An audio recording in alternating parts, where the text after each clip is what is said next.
Nah, Bismillahirrahmanirrahim. Assalamualaikum warahmatullahi wabarakatuh. Alhamdulillah, alhamdulillahi rabbil alamin. Assalatu wassalamu ala sayyidina Muhammadin wa ala alihi ashabihi at-tayyibin at-tahirin. Allahumma la sahla illa ma ja'altahu sahla wa anta ya hayyu ya qayyum taj'alul hazna idza syi'ta sahla. أذكر نفسي وإياكم بإخلاص النية لله تعالى. Pada hadirin kajian ilmu bersanad pilihan, insya Allah pada kesempatan kali ini kita mengulang kajian dari awal pada kitab As-Saqafah Al-Islamiyah pada bagian pertama yaitu Aqidah. Ini masih lebaran ya. Saya mengucapkan mohon maaf lahir dan batin jika ada salah dan khilaf. Saya Lutfi Husna. Mohon maaf. Minal aidina wal faizin. Wa ja'alana wa iyyakum minal aidina wal faizin. Kullu amin wa antum bi khair. Nah, Bismillahirrahmanirrahim. Ana muslimun syughir. Kebiasaan pada guru kita, ulama-ulama terdahulu, ketika membaca kitab dengan mengucapkan qala al-muallif rahimahullah. Ya, saya lupa.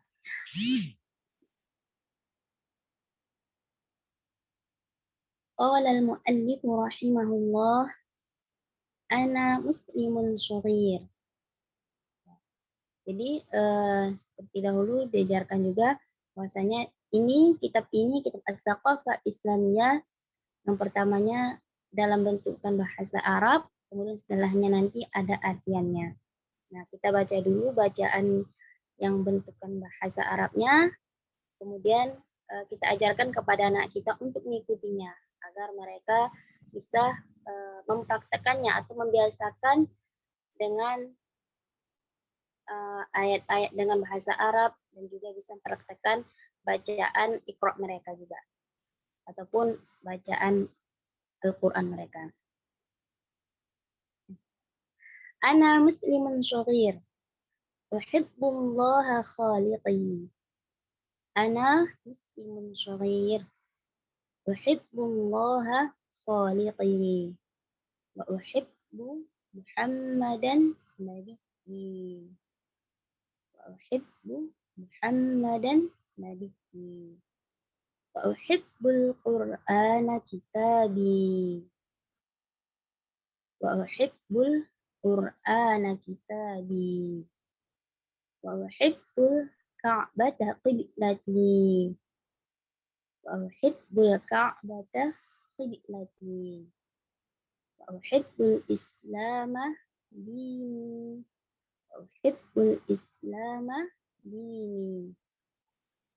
Ashhadu an la ilaha illallah wa ashhadu anna Muhammadar Rasulullah.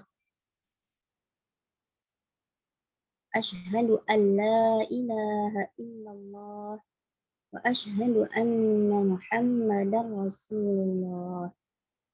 Jadi tema pada pelajaran pertama dari kitab As-Saqafah Al-Islamiyah yaitu ana muslimun syughir. Artinya saya muslim kecil. Uhibbullaha khaliqi. Nah, di sini diajarkan bahwasanya kita sebagai seorang muslim bangga terhadap agama kita, yaitu agama Islam. Dari awal kita ajarkan kepada anak kita tentang bagaimana ajaran agama Islam. Uhibbullaha khaliqi. Di sini ajarkan bahwasanya uhibbullaha khaliqi. Aku mencintai Allah penciptaku. Nah, Allah adalah penciptaku, maka aku harus mencintai Allah. Allah adalah penciptaku, pencipta ibu ayahku, pencipta langit dan bumi, pencipta gunung-gunungan, pencipta langit dan seisinya, bumi dan seisinya, semuanya adalah dengan ciptaan Allah. Maka aku harus mencintai Allah. Nah, kita ajarkan seperti itu. Maksudnya Allah pencipta segala sesuatu, maka haruslah kita mencintai Allah. Bagaimana mencintai Allah? Nah, banyak sekali cara mencintai Allah Subhanahu wa taala. Nah, dalam Al-Qur'an bahwasanya dijelas Allah Subhanahu wa taala berfirman, qala Allah taala, qul in kuntum tuhibbunallaha fattabi'uni yuhibbukumullah. Ya, saya lupa ayatnya. Nah, jadi bahwasanya Allah Subhanahu wa taala berfirman, katakanlah wahai Muhammad, jika kalian mencintai Allah, maka hendaklah mencintai Nabi Muhammad SAW. Artinya, ingin mendapatkan cintanya Allah Subhanahu wa taala, mendapatkan ridhonya Allah Subhanahu wa taala, maka harus mengikuti syariatnya Nabi Muhammad sallallahu alaihi wasallam. Uhibbu Muhammadan nabiyyi, dan saya mencintai Muhammad nabiku. Mencintai Nabi Muhammad sallallahu alaihi wasallam banyak sekali, antaranya bersolawat kepadanya, kemudian rajin menuntut ilmu, rajin belajar, dan yang lainnya. Dan juga niatkan karena Allah Subhanahu wa taala.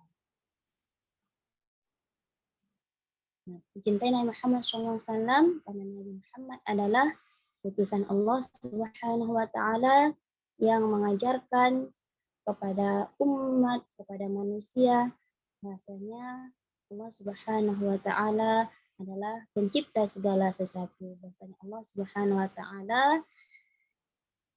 Tuhan yang berhak disembah dan tidak serupa dengan makhluknya. Uhibbul Qur'ana kitabi, dan saya mencintai Al-Qur'an kitabku. Nah, itu Al-Qur'an.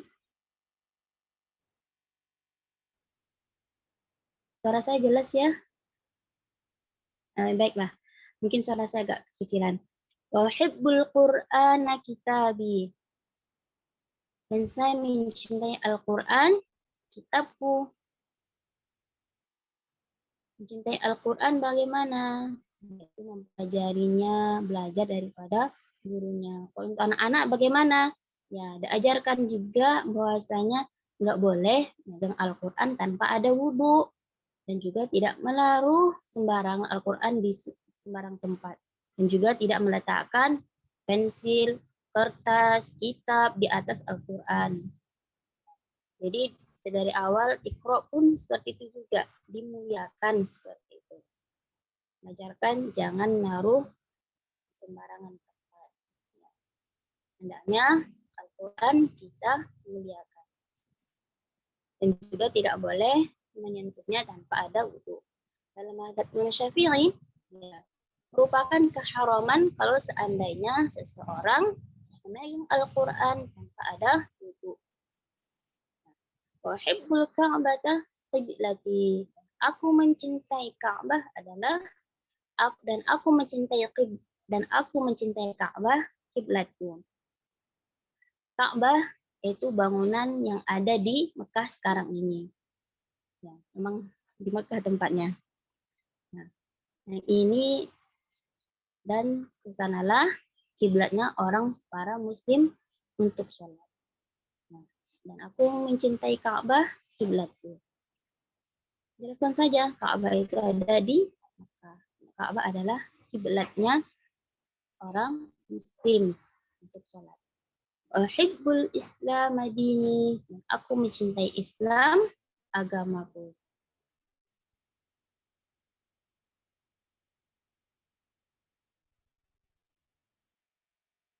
Asyhadu an la ilaha illallah wa asyhadu anna Muhammadan Rasulullah. Ya, uhibbul Islam dini, dan aku mencintai Islam agamaku. Nah, saya Islam kecil, saya beragama Islam, maka saya mencintai agama saya. Dan saya yakini bahwasanya tidak ada agama yang benar selain agama Islam. Dan ini asyhadu an la ilaha illallah wa asyhadu anna Muhammadar Rasulullah merupakan dua kalimat syahadat dan menjadi pokok dakwah agama Islam. Boleh nih. Nah, setelah menjelaskan membaca pelajaran pertama ini, kita tanya, ada sesi tanya jawabnya. Kadang dengan sesi tanya jawab, anak itu paham, atau kita sebagai orang yang menyampaikan kitab ini, ya kan, menilai seberapa jauh mereka tahu tentang apa yang kita sampaikan. Uhibbullah khaliki, misalnya gitu. Nah, jadi dari daras ini, dari perkataan ini bisa kita tanya, siapa pencipta? Siapa pencipta kita gitu? Allah misalnya gitu. Siapa nabi kita gitu. Dan yang lainnya.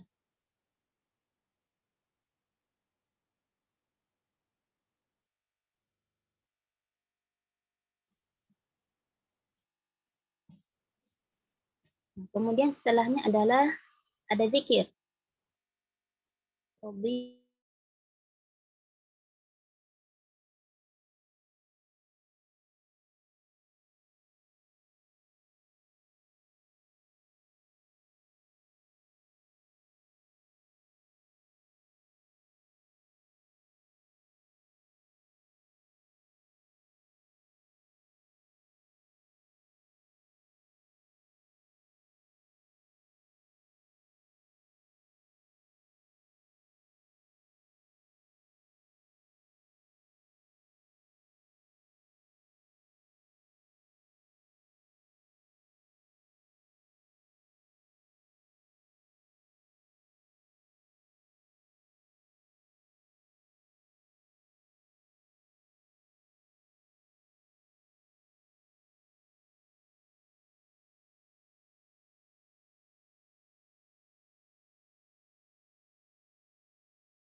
Maaf, tadi ada gangguan sedikit.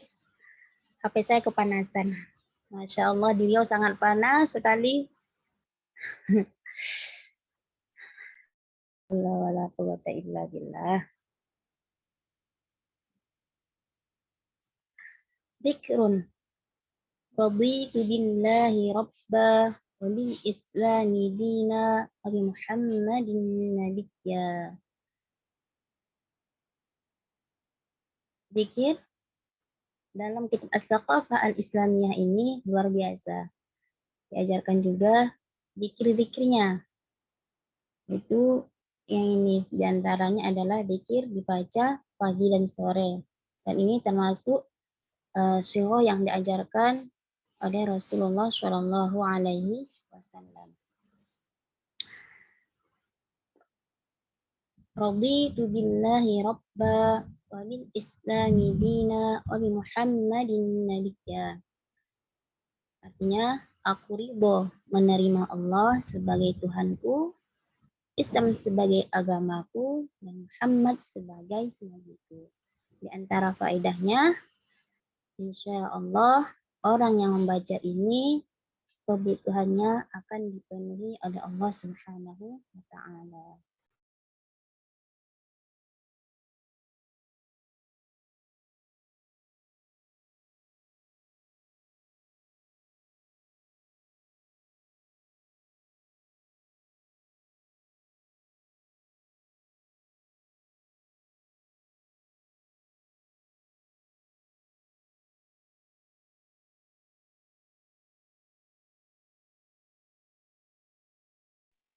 Insya Allah kajian berikutnya akan baik, akan saya lanjutkan.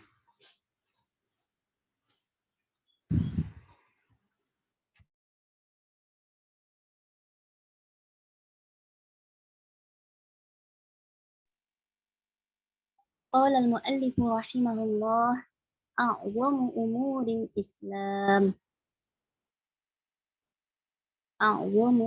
الإسلام قال رسول الله صلى الله عليه وسلم بني الإسلام على 5 شهادة أن لا إله إلا الله وأن محمد رسول الله وإقام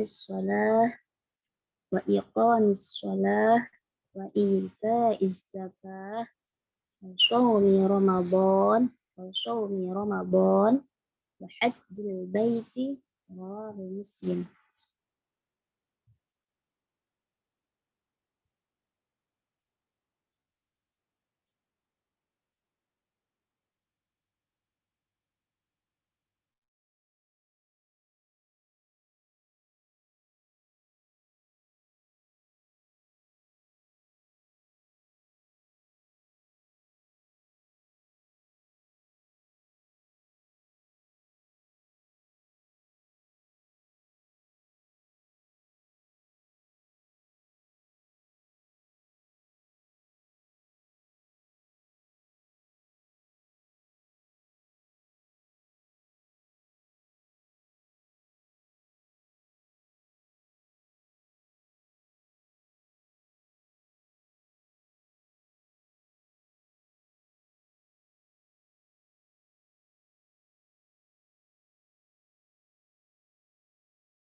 Halo,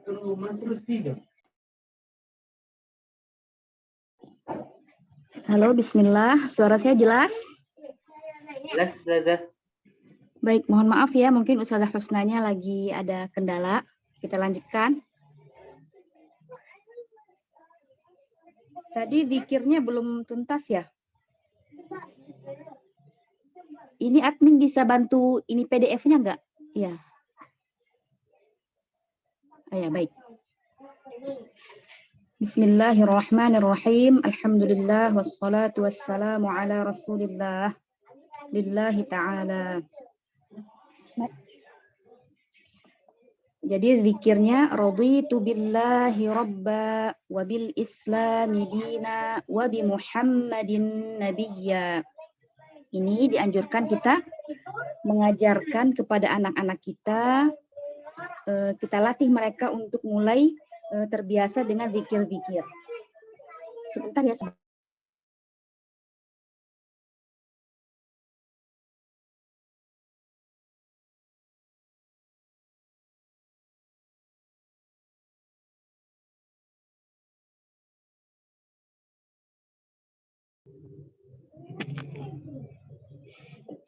Ya, jadi zikirnya tadi seperti yang dibacakan oleh Ustazah Husna, raditu billahi rabba wa bil islami dina wa bi Muhammadin nabiyya. Aku ridha Allah sebagai Tuhanku, Islam sebagai agamaku, dan Muhammad sebagai nabiku. Ini dianjurkan dibaca 3 kali setelah maghrib dan 3 kali setelah subuh. Seperti itu dan dihafalkan. Ya, kemudian kita lanjut ke pelajaran berikutnya.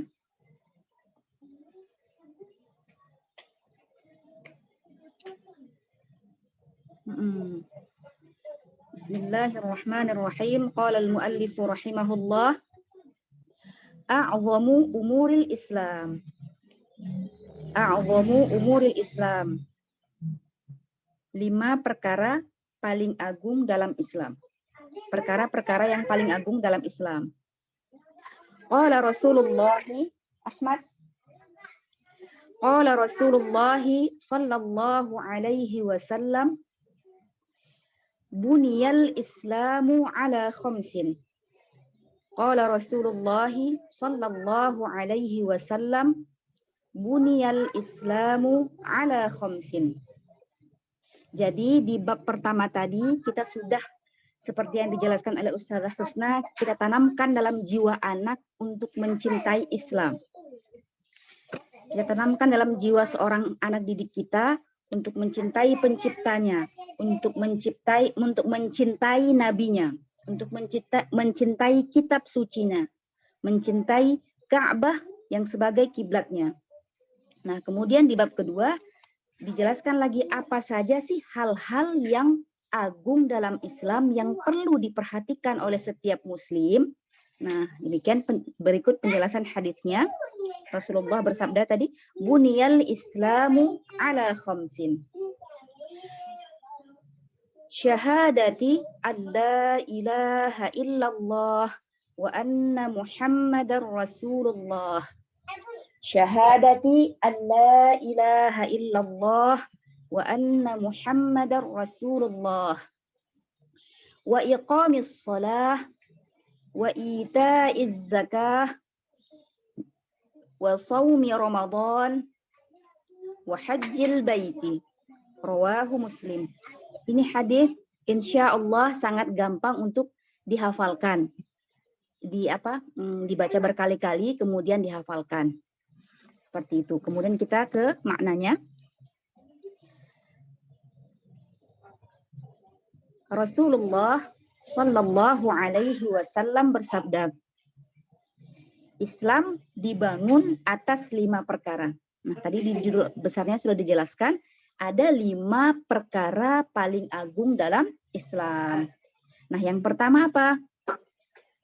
1, bersaksi bahwa tiada Tuhan yang berhak disembah kecuali Allah dan bahwa Muhammad adalah utusan Allah. Nah, di poin pertama ini kita tanamkan, kita ajarkan bahwasanya iman adalah perkara yang paling agung dalam Islam.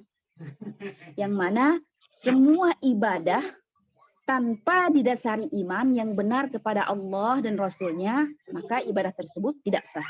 Sebagaimana yang dijelaskan oleh Imam Al-Ghazali, la tasihhul ibadah illa ba'da ma'rifatil ma'bud. Tidak sah ibadah seseorang kecuali ia telah mengenal Tuhan yang ia sembah. Nah, jadi bersaksi bahwa tiada Tuhan yang berhak disembah kecuali Allah dan bahwa Muhammad adalah utusan Allah, ini bermakna bahwasanya beriman kepada Allah dan Rasulnya adalah poin utama yang harus dimiliki oleh setiap muslim. Makanya perlu diajarkan dari sejak kecil bahwasanya beriman kepada Allah dan Rasulnya adalah perbuatan yang paling utama, yang nanti juga akan dijelaskan di bab berikutnya. Sedikit kita singgung. Nah, bagaimana beriman kepada Allah? Beriman kepada Allah dengan meyakini Allah ada, dengan meyakini sifat-sifat yang wajib bagi Allah dan tidak menyerupakan Allah dengan sesuatu pun. Seperti itu.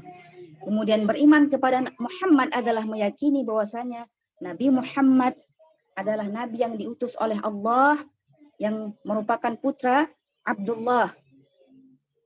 Dan beliau merupakan nabi yang paling agung.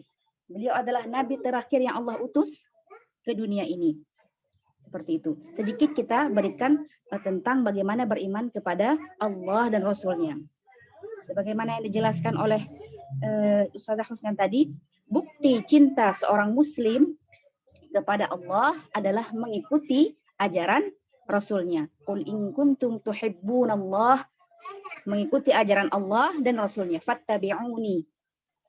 Qul in kuntum tuhibbunallah fattabi'uni, kata Rasulullah. Dalam firman itu. Nah, kemudian poin yang kedua adalah, jadi yang pertama tadi beriman kepada Allah dan Rasulnya. Boleh juga disebutkan hadis Nabi yang walaupun nanti akan dibahas, boleh juga disinggung bahwasanya perbuatan yang paling utama adalah beriman kepada Allah dan Rasulnya. Afdhalul a'mali imanun billahi wa rasulih.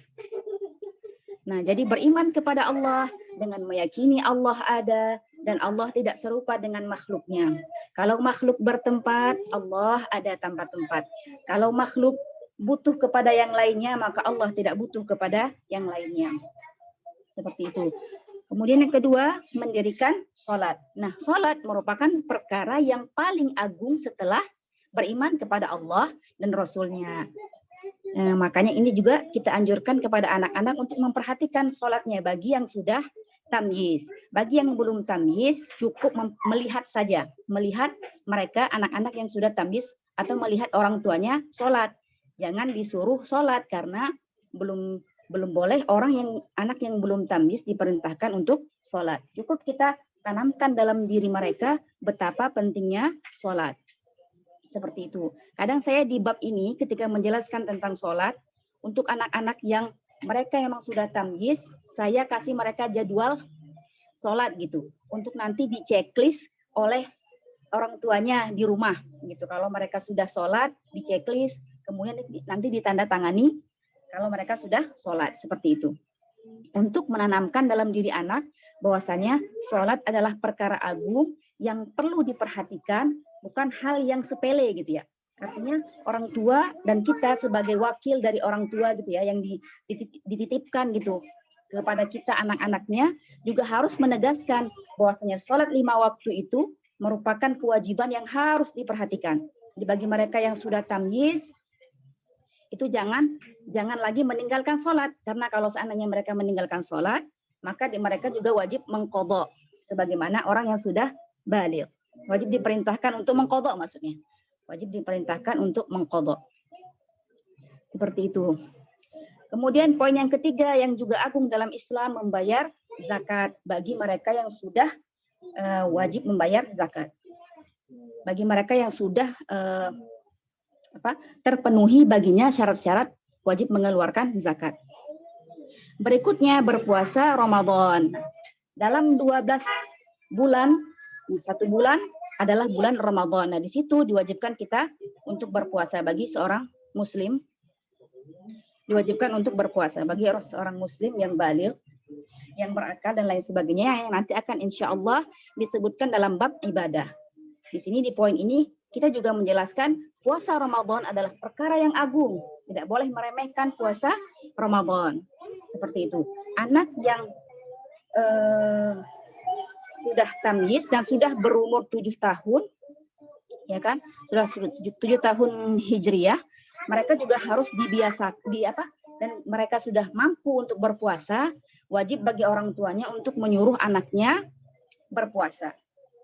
Gitu. Belajar berpuasa gitu ya, semampu mereka. Nah, adapun yang belum tamyiz, jangan disuruh berpuasa seperti itu. Kemudian yang kelima, pergi haji ke Baitullah. Nah, di mana Baitullah? Ya, ahlan Ustazah Husna. Baitullah ada di Mekah gitu. Jangan sampai mereka nggak tahu di mana apa itu Baitullah gitu ya. Pergi ke haji yaitu ke Baitullah, yaitu ke Mekah. Hadis riwayat Muslim. Jadi melaksanakan haji juga merupakan perkara yang di antara perkara yang paling agung dalam Islam.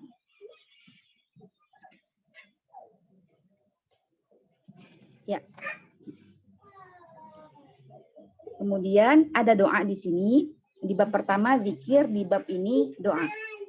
Bismillah, Allahumma 'allimna ma yanfa'una wanfa'na bima 'allamtana wa zidna 'ilma. Ini juga biasa dibaca oleh guru-guru kita ketika mau mulai belajar ya. Allahumma 'allimna ma yanfa'una wanfa'na bima 'allamtana wa zidna 'ilma. Ya Allah, maknanya, ya Allah, ajarkanlah kepada kami ilmu yang bermanfaat bagi kami. Berilah manfaat kepada kami apa yang telah Engkau ajarkan kepada kami, dan tambahkanlah ilmu kepada kami.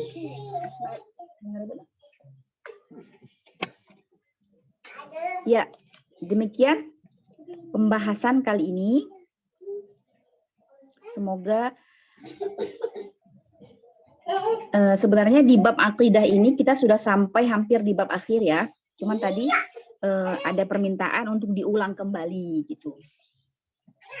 Semoga apa yang kita sudah pelajari dan sudah kita ulang 2 kali ini bermanfaat. Silahkan jika ada yang ingin ditanyakan, hanya yang berkaitan dengan apa yang diajarkan ya. Fokus dengan materi ini saja. Materi yang diajarkan oleh Ustazah Husna tadi dan materi yang sekarang ini.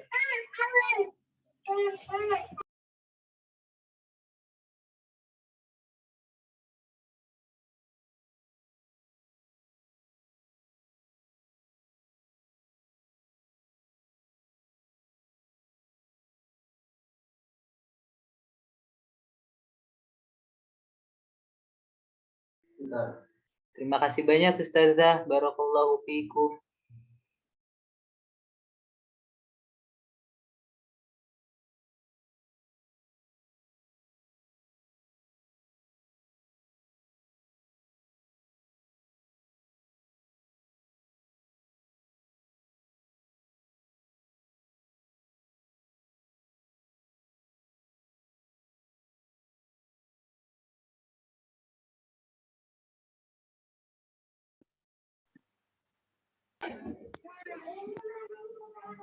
Admin itu ada yang tanya, boleh yang mau nanya di aktifkan mic-nya. Assalamualaikum Ustazah. Waalaikumsalam warahmatullahi wabarakatuh. Gini Ustazah, saya mau bertanya. Jadi kan 5 perkara yang paling agung dalam Islam. Yang poin yang ketiga itu membayar zakat, yang keempat berpuasa Ramadan. Jadi apa sumber buku anak itu poin yang ketiga dan keempat itu kadang anak itu rancu, ada yang berpuasa Ramadan duluan, duluan. Jadi yang sebenarnya itu yang mana ya Ustazah gitu? Iya, baik. Terima kasih pertanyaannya. Nah, sebenarnya kalau dari segi urutan itu tidak masalah. Dari segi urutan ya, artinya memang sih yang utama tadi kan beriman ya. Yang pertama beriman kepada Allah dan Rasulnya. Nah, yang kedua mendirikan sholat. Nah, jadi poin antara bayar zakat, puasa Ramadan, pergi haji ke Baitullah itu hanya kalau seandainya dibolak-balik nggak masalah kayak gitu. Karena saya juga dapat di buku Thaqafah yang kedua itu beda redaksinya. Kalau nggak salah antara poin 4 duluan atau 5 duluan seperti itu. Jadi tidak masalah. Bukan berarti yang urutan 3, 4, 5 ini harus sesuai urutan gitu. Kayak gitu. Yang saya tahu seperti itu. Seandainya yang penting dalam diri anak itu kita tanamkan. Yang pertama beriman kepada Allah dan Rasulnya, itu poin yang pertama. Terus di bawahnya apa? Sholat. Kemudian berikutnya boleh zakat, boleh puasa gitu ya. Yang mana aja nggak masalah gitu. Membayar zakat, berpuasa Ramadan, pergi haji ke Baitullah, seperti itu. Intinya 5 poin ini merupakan poin yang 5 perkara yang agung dalam Islam. Kayak gitu. Yang saya tahu seperti itu. Artinya kalaupun misalkan mbaknya ngejelasin dulu yang puasa dulu baru zakat, nggak masalah kayak gitu.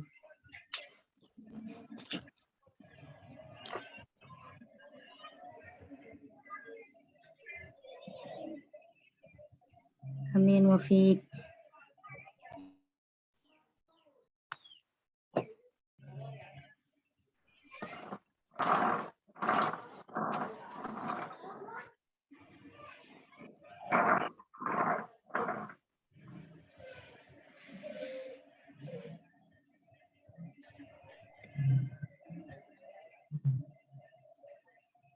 Masya Allah, saya tambahkan ya. Jadi sekarang ini sedikit saya kasih info tambahan gitu. Kayak orang itu sebagian ya, nggak tahu saya. Yang saya sering lihat di media sosial itu seolah-olah tuh kita kayak dibatasin gitu ya dalam mengajarkan ajaran kita gitu. Kayak misalkan salah satu apa sangat disayangkan gitu yang saya melihat ada orang ngejelasin ilmu agama dalam jamaah Islam gitu kan. Tapi disalahgunakan apa ya? Kayak dianggap itu kayak berlebihan gitu. Nah, seperti halnya gini, kita menjelaskan tadi bahwasanya satu-satunya agama yang benar yang diterima oleh Allah hanyalah Islam gitu kan ya. Kita ajarkan ini ya, dan memang ini kenyataannya dan ini kebenarannya gitu, dan kita wajib menjelaskan kepada anak didik kita seperti itu. Nah, namun ini kalau didengar oleh orang di luar sana yang pikirannya mungkin agak-agak ke liberal mungkin atau bagaimana, jadi dianggap kita tuh kayak ekstrim. Na'udzubillah. Jadi makanya Masya Allah zaman sekarang kita terus semangat berdakwah lillahi ta'ala, menyampaikan apa yang bisa kita sampaikan kepada anak didik kita. Siapa yang bisa kita ajarkan, ya kita ajarkan gitu. Jadi ini sebagai penyemangat kita terus, jangan mundur, terus semangat menyampaikan yang benar, jangan ragu-ragu seperti itu. Tentunya kita pun sebagai pengajar harus terus belajar, murojaah, supaya apa yang kita sampaikan itu mantap dan kuat, seperti itu.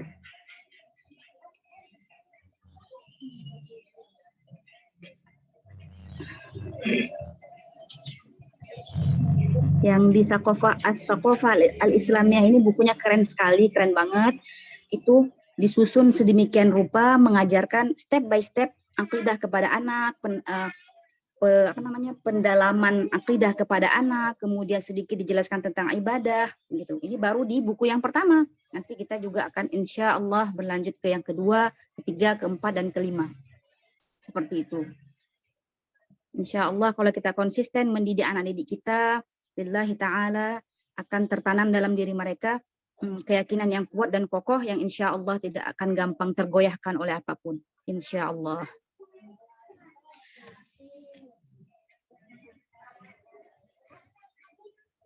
Baik, jika tidak ada lagi yang ingin ditanyakan, mungkin sampai di sini saja ya kajian kita kali ini. Terima kasih atas segala perhatian dan mohon maaf atas banyaknya kekurangan dari kami.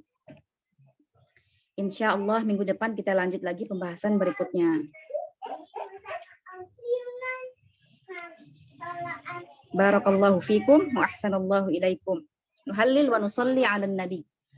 La ilaha illallah. La ilaha illallah. La ilaha illallah. Allahumma salli ala sayyidina Muhammad wa ala alihi wa sahbihi wa sallim. Allahumma salli ala sayyidina Muhammad wa ala alihi wa sahbihi wa sallim. Allahumma salli ala sayyidina Muhammad wa ala alihi wa sahbihi wa sallim. Rabbi ighfirli walil mu'minina wal mu'minat. Rabbi ighfirli walil mu'minina wal mu'minat. Rabbi ighfirli walil mu'minina wal mu'minat. Walhamdulillahi rabbil alamin. Assalamualaikum warahmatullahi wabarakatuh.